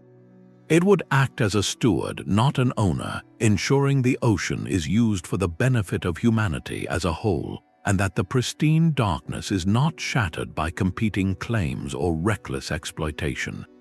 Another path is a system of prior notification and mutual oversight, where any mission declares its planned landing site, depth of operations, and scientific goals to a global registry. Other nations could then raise concerns if their own planned activities risked interference or contamination, fostering cooperation through transparency. This becomes especially critical for protecting indigenous life. If biosignatures are detected, the area could be automatically designated a planetary wilderness zone, off limits to all but the most passive observation, governed by a pre-agreed, science-driven protocol. The legal void is not an abstraction. It is a vacuum that will be filled either by careful, collaborative design before we go, or by confrontation and conflict after we arrive. Crafting these new rules is a diplomatic and intellectual challenge as daunting as building the melt probe itself. It requires us to answer questions we have never had to ask before. What does peaceful use mean for a civilization living permanently in another world's ocean? How do we legislate fairness and preservation in an environment where every action could be irreversible? The laws we write for these dark seas will be a mirror, reflecting not just our technical prowess, but our collective wisdom and our commitment to carrying our highest principles into the abyss. This delicate balance between discovery and protection is governed by a rule with two sharp edges. The act of reaching into an alien ocean carries a profound responsibility, a duty to protect both that new world and our own. This is the Contamination Conundrum, a puzzle where a single mistake could erase the very answer we seek or unleash an unpredictable chain of events back home. The first and most immediate risk is forward contamination. Every machine, every bolt, every piece of fabric we send from Earth is a potential ark carrying microscopic stowaways. Our planet is teeming with extremophiles, tiny lifeforms that thrive in boiling vents, frozen brine, or radioactive environments. To them, the dark, salty ocean of Europa or Enceladus might not be a hellscape but a paradise. If these hardy Earth microbes were introduced, they could outcompete and completely overwhelm any nascent native life that had evolved in isolation over billions of years. We would never know what was originally there.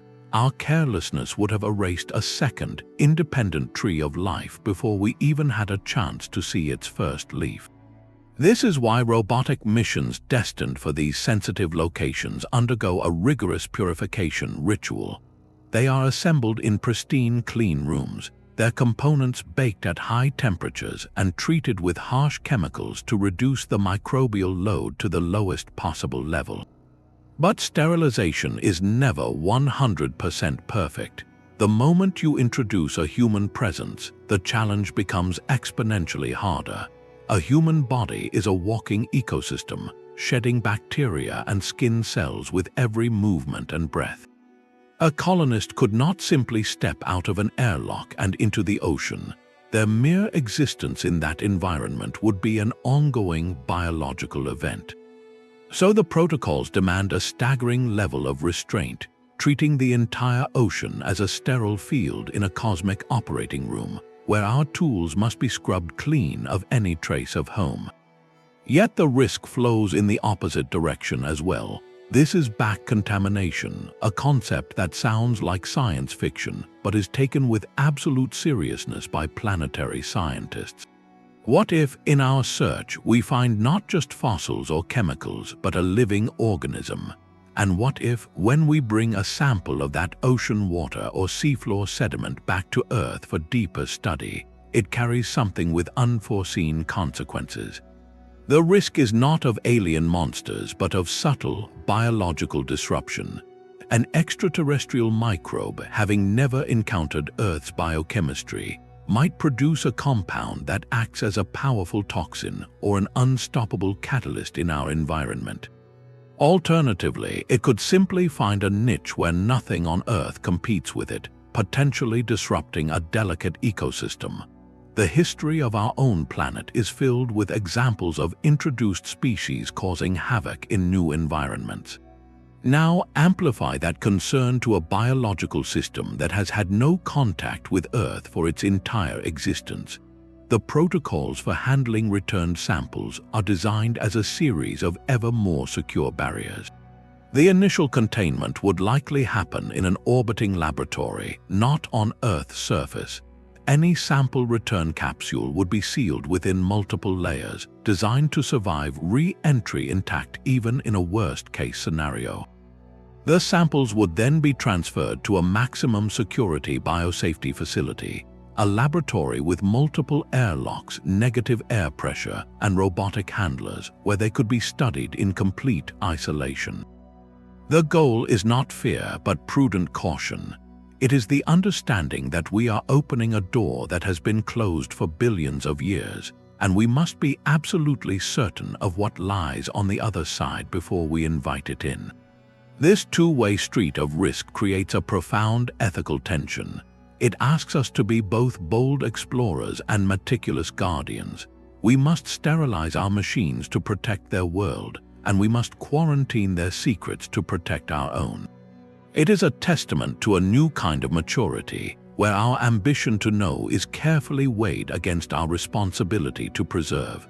The ocean worlds are not just a new frontier, they are a test of whether we can explore without conquering and learn without destroying, carrying the best of our caution into the deepest dark. The dream of an ocean city demands a timeline measured not in election cycles or fiscal years, but in generations. A sober look at the scale of this challenge reveals a calendar stretching across centuries, a patient march of milestones where each success merely unlocks the next, more difficult door. Our journey begins not with a colony, but with a whisper of data from the void. The coming decades belong to the robotic cartographers. Through the 2030s and 40s, missions like Europa Clipper and its potential successors will complete their orbital reconnaissance, painting the first detailed maps of the ice shell's thickness, its hidden lakes, and the chemical signatures staining its surface. These are the essential scouts telling us where to aim our next, more daring effort. By the 2060s or 70s, if international will and funding align, we might see the first sophisticated lander touch down on the frozen crust. This would not be a simple camera platform, but a nuclear-powered laboratory designed to survive the radiation for a few precious months. Its mission would be to taste the ice directly, drilling a few centimeters down to sample material not completely destroyed by radiation, analyzing it for the complex organic molecules that could hint at life's raw ingredients in the ocean below. A positive result here would be the seismic event that reshapes all future plans. Following this, the 2080s could bring the next monumental leap, a sample return mission.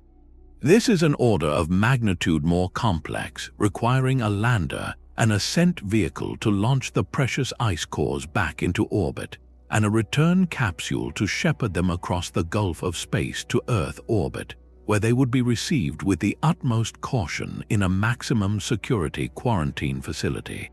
The scientific return would be priceless, but the time from project start to sample analysis could easily span 30 years.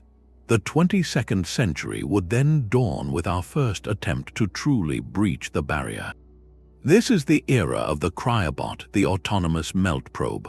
Based on a century of data, we would select the most promising site, land a massive power source and communication station, and deploy our mechanical emissary on its one-way journey into the abyss.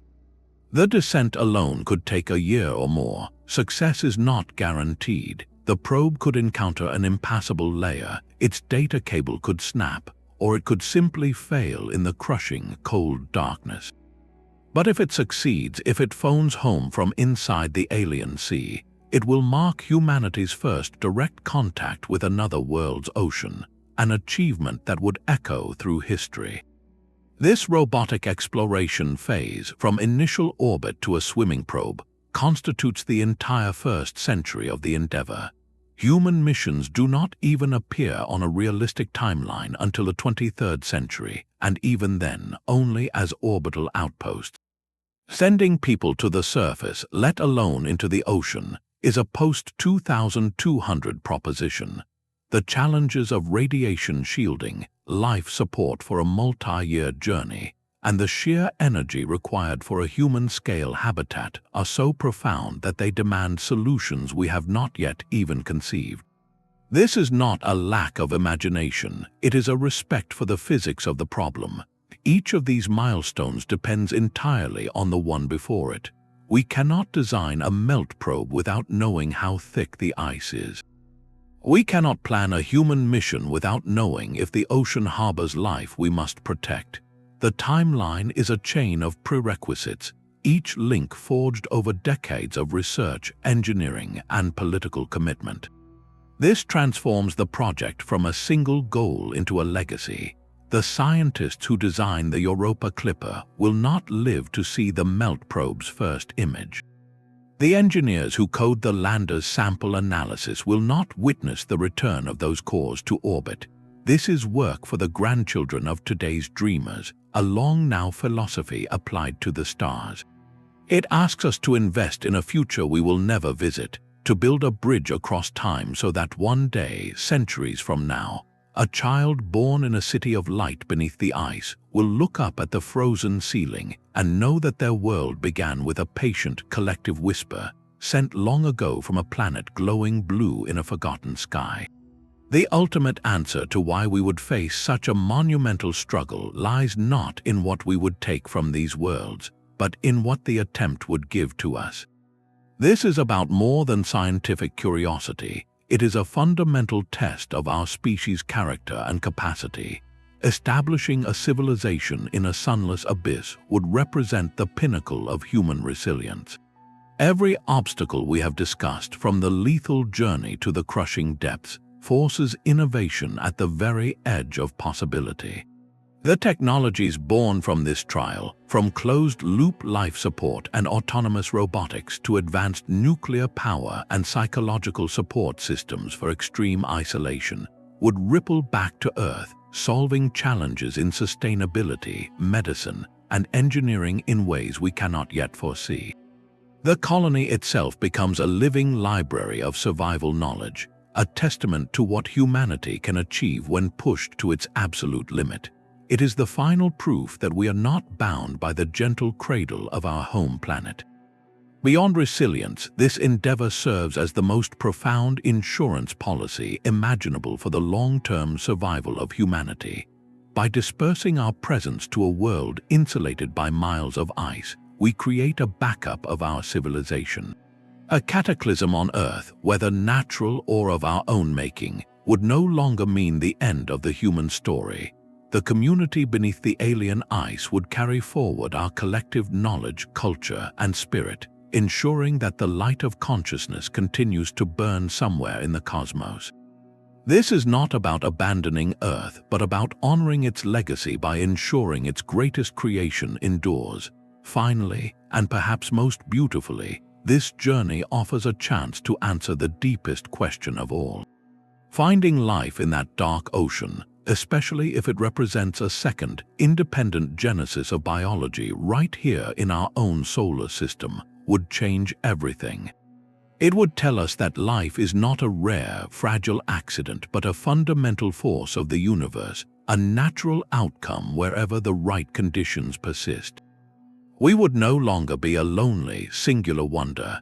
We would be part of a cosmic family, even if our relatives are microscopic creatures swimming in an alien sea. This knowledge would redefine our place in the cosmos, offering a new narrative of connection and shared destiny. So the payoff is threefold: a test that forges a stronger version of ourselves, a safeguard that secures our future, and a revelation that redefines our past.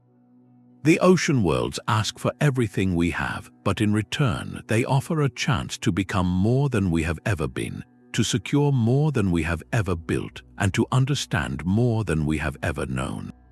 But all this planning assumes we work with the tools we find. What if we brought our own, not as machines, but as living, self-replicating systems? Beyond the brute force of nuclear reactors and metal hulls lies a more subtle, organic possibility: the power of synthetic biology. This is the science of redesigning life itself, rewriting the genetic code of simple organisms to perform specific, useful tasks. In the context of an alien ocean, it becomes a potential game changer, a way to turn the hostile chemistry of that dark sea into an asset we can cultivate. Imagine a future where the first pioneers do not arrive with just drills and reactors, but with a carefully curated library of microscopic life, sealed in dormant vials. These would not be Earth organisms as we know them. They would be custom-designed, their DNA painstakingly edited in laboratories to thrive in the precise conditions we predict in the Europa or Enceladus abyss. Their purpose would be to become the colony's silent, biological workforce. One designed microbe might be engineered to feast on the specific toxic compounds in the water, like sulfides or chlorates, breaking them down into harmless byproducts. This is bioremediation on an alien scale, using life to slowly clean and condition the ocean water around the habitat, making it safer and less corrosive to our equipment over decades. Another designed organism could be a form of algae, tailored to perform hyper-efficient photosynthesis under the dim, artificial lights of the habitat's agricultural bays. It would be optimized to convert the dissolved carbon from the ocean and the colony's own carbon dioxide into nutritious biomass at a staggering rate. This algae could become the foundational crop of the entire settlement, a primary food source processed into pastes, oils, and proteins, while simultaneously refreshing the oxygen supply. It would be the living heart of the closed-loop life support, a biological machine more elegant and self-sustaining than any chemical processor. The applications could extend even further into industry. We could engineer bacteria that act as microscopic miners. Instead of sending giant robots to the seafloor, we could release clouds of these tailored microbes near a hydrothermal vent. They could be designed to selectively absorb specific metal ions from the water, like iron or nickel, and either store them in easy-to-harvest granules or secrete them as pure deposits on a collector surface.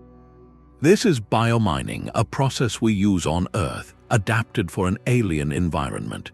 It turns the vast, inaccessible ocean into a gentle, biological refinery, harvesting resources with a subtlety that heavy machinery could never match.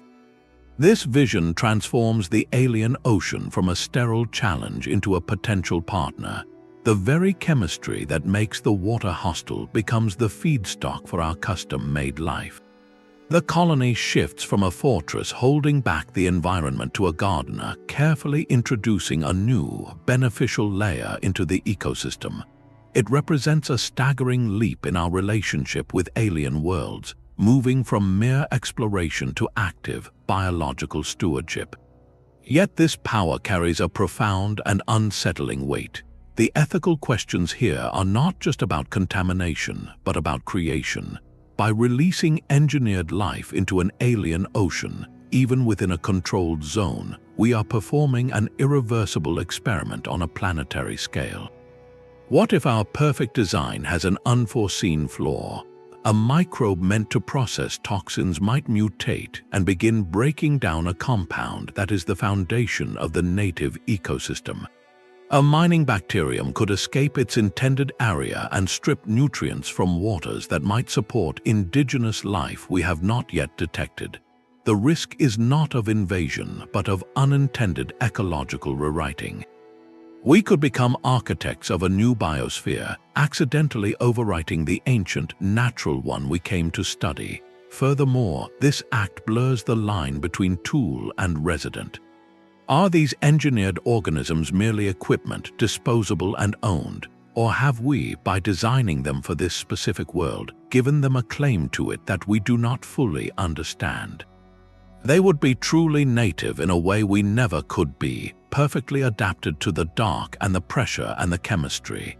In making life for the alien sea, we might be creating the only beings for whom it is truly home, raising the haunting question of whether we are building a habitat for humanity or a womb for our own artificial children.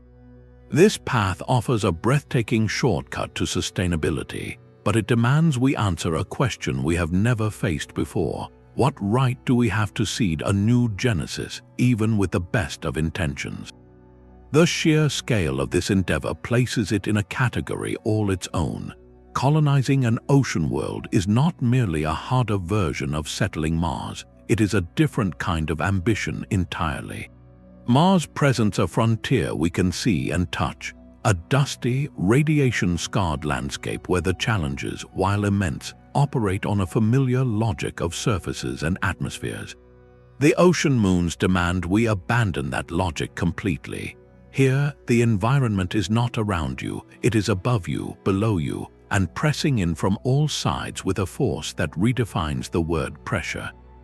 The journey is measured in years, not months. The power source must be forged from atomic bonds, not sunlight.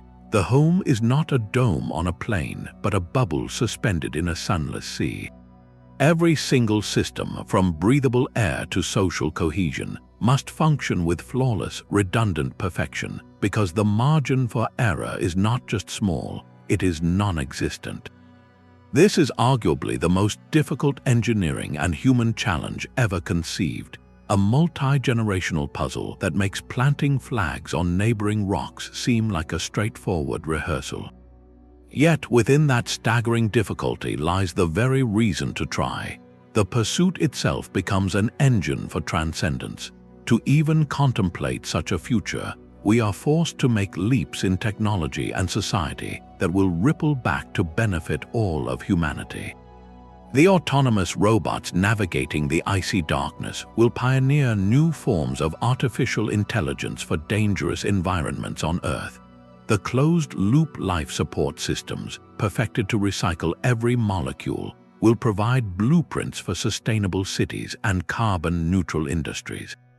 The international frameworks and treaties we must craft to govern such an endeavor could become models for peaceful cooperation on global challenges back home. The colony is not just a goal, it is a catalyst pushing the boundaries of what we believe is possible in medicine, psychology, material science, and diplomacy. This drive to push into the most alien environments speaks to something fundamental within us. It is not merely a desire for new resources or scientific data, though those are powerful motivators. It is a need to test our limits, to see if our curiosity and our courage can match the scale of the cosmos. We are drawn to the darkness under the ice for the same reason we were drawn to the deepest oceans and the highest peaks on our own world, to prove to ourselves that no frontier, no matter how hostile or strange, is beyond the reach of the human spirit. The dream of cities in the abyss is a statement of belief in our own future, a declaration that our story is one of endless adaptation and relentless wonder. That next chapter is already being written not by human hands but by our mechanical emissaries. The first lines of this epic will be data points, beamed back from the void by missions like Europa Clipper. Its findings will decide where we aim our next, more daring robotic landers, and one distant day, where we might choose to send the first seeds of a new branch of civilization. This story belongs to all of us. The discoveries these scouts make will answer questions we have asked for millennia and pose new ones we have not yet dreamed of. To witness this unfolding is to be part of the greatest adventure our species has ever undertaken. So, follow these missions. Watch as the first maps of an alien ocean floor are drawn. Listen for the signal from a probe as it melts into the eternal night. You are not just observing science, you are watching the prologue of our future, a future waiting in the silent dark beneath the ice.